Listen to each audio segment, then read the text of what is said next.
নমস্কাৰ সকলোলৈ স্বাগতম জনাইছো স্মাৰ্ট এডুকেশ্যন ইউটিউব চেনেললৈ আগন্তুক বিভিন্ন পৰীক্ষাৰ বাবে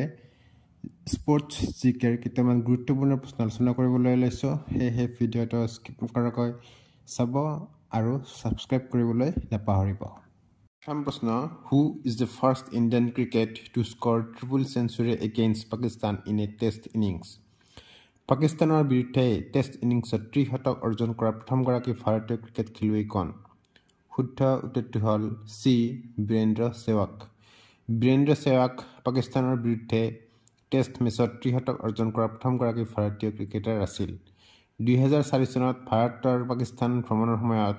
মুলতানত অনুষ্ঠিত হোৱা প্ৰথমখন টেষ্টত এই কৃতিত্ব অৰ্জন কৰিছিল সেহৱাগে টেষ্ট ক্ৰিকেটত 30 শতক অৰ্জন কৰা প্ৰথমগৰাকী ভাৰতীয় হিচাপে পৰিগণিত হয় মাত্ৰ 364 বলত এই কৃতিত্ব অৰ্জন কৰে সেহৱাগে তেওঁৰ আদৰ্শ বেটিং কিংবদন্তি শচীন তেণ্ডুলকাৰৰ সৈতে তৃতীয় উইকেটৰ বাবে 336 ৰানৰ অংশীদাৰিত্ব কৰিছিল 2 নম্বৰ প্ৰশ্ন name the cricketer who has scored the maximum number of centuries in a test cricket test ক্ৰিকেটত সৰ্বাধিক শতক অৰ্জন কৰা ক্ৰিকেটাৰজনৰ নাম কি শুদ্ধ উত্তৰটো হ'ল সি শচীন তেণ্ডুলকাৰ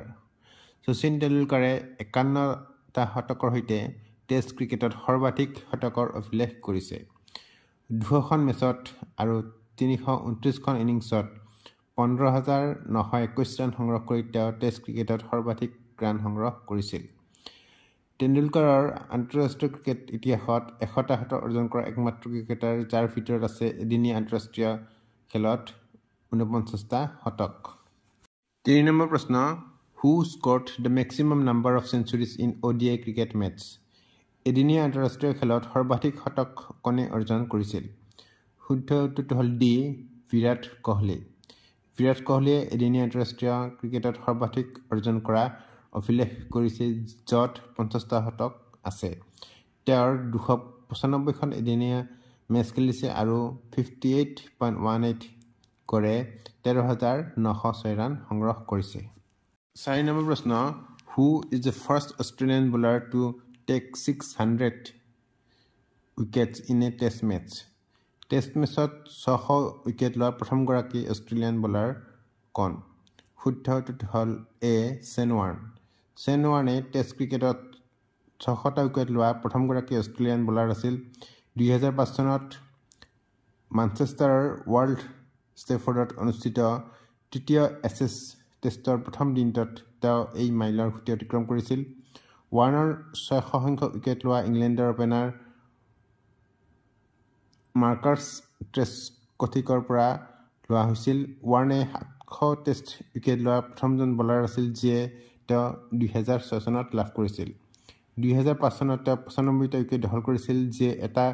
কেলেণ্ডাৰ বছৰৰ ভিতৰত সৰ্বাধিক আছিল 5 নম্বৰ প্ৰশ্ন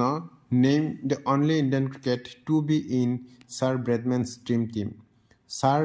ব্ৰেডমেনৰ সপোনৰ দলত থকা একমাত্ৰ ভাৰতীয় ক্ৰিকেটাৰজনৰ নাম কি শুদ্ধ উত্তৰটো হ'ল এ শচীন তেণ্ডুলকাৰ হৈছে ছাৰ ডনাল্ড ব্ৰেডমেনৰ স্বপ্নময় দলত থকা একমাত্ৰ ভাৰতীয় ক্ৰিকেটাৰ 4জন অষ্ট্ৰেলিয়াৰ 3জন ৱেষ্ট ইণ্ডিয়ান 2জন ইংলেণ্ড আৰু 1জন পাকিস্তানী খেলুৱৈ থকা দলটোৰ ভিতৰত তেণ্ডুলকাৰ হৈছে একমাত্ৰ ভাৰতীয় 6 নম্বৰ প্ৰশ্ন which stadium is called the Mecca of cricket কোনখন ষ্টেডিয়ামক মেক্কা অফ ক্ৰিকেট বুলি কোৱা হয় শুদ্ধ উত্তৰটো হ'ল চি লণ্ডনৰ লৰ্ডছ ক্ৰিকেট গ্ৰাউণ্ডক মেক্কা অফ ক্ৰিকেট আৰু হোম অফ ক্ৰিকেট বুলি জনা যায় 7 নম্বৰ প্ৰশ্ন the headquarters of ICC is located at ICCৰ মুখ্য কাৰ্যালয় অৱস্থিত শুদ্ধ উত্তৰটো হ'ল এ ডুবাই ICCৰ মুখ্য কাৰ্যালয় ডুবাইত অৱস্থিত 8 নম্বৰ প্ৰশ্ন what is the old name of the table টেনিছৰ পুৰণি নাম কি শুদ্ধ উত্তৰটো হ'ল চি পিং পং বিংশ শতিকাৰ প্ৰাৰম্ভিক দিনবোৰত ইংলেণ্ডত এই খেল আৱিষ্কাৰ কৰা হৈছিল আৰু ইয়াক প্ৰথমতে পিং পং বুলি কোৱা হৈছিল যিটো এক বাণিজ্যিক নাম আছিল 9 নম্বৰ প্ৰশ্ন which Indian tennis player received Padma Shri award in the year 2006 2006 চনত কোনজন ভাৰতীয় টেনিছ খেলুৱৈ পদ্মশ্ৰী বঁটা লাভ কৰিছিল শুদ্ধ উত্তৰটো হ'ল এ ছানিয়া মিৰ্জা ছানিয়া মিৰ্জা ভাৰতৰ এগৰাকী পেছাদাৰী টেনিছ খেলুৱৈ আছিল। তেওঁ ভাৰতৰ তেলেংগানা ৰাজ্যৰ ব্ৰেণ্ড এম্বেচাডৰ। 2006 চনত তেওঁক পদ্মশ্ৰী বঁটাৰে সন্মানিত কৰা হৈছিল। এছ এগেইনষ্ট অডছ হৈছে ছানিয়া মিৰ্জাৰ আত্মজীৱনীমূলক গ্ৰন্থ। 10 নম্বৰ প্ৰশ্ন, name the first women grandmaster of India. প্ৰথমগৰাকী ভাৰতৰ ওমেন গ্ৰেণ্ডমাষ্টাৰ নাম। শুদ্ধ উত্তৰটো হ'ল বি এছ বিজয়লক্ষ্মী। সুব্ৰমণ বিজয়লক্ষ্মী হৈছে দুবাৰ প্ৰথমগৰাকী মহিলা ভাৰতীয় গ্ৰেণ্ডমাষ্টাৰ। 2001 চনত তেওঁ মহিলা গ্ৰেণ্ডমাষ্টাৰ উপাধি লাভ কৰা প্ৰথমগৰাকী ভাৰতীয় হিচাপে পৰিগণিত হৈছিল।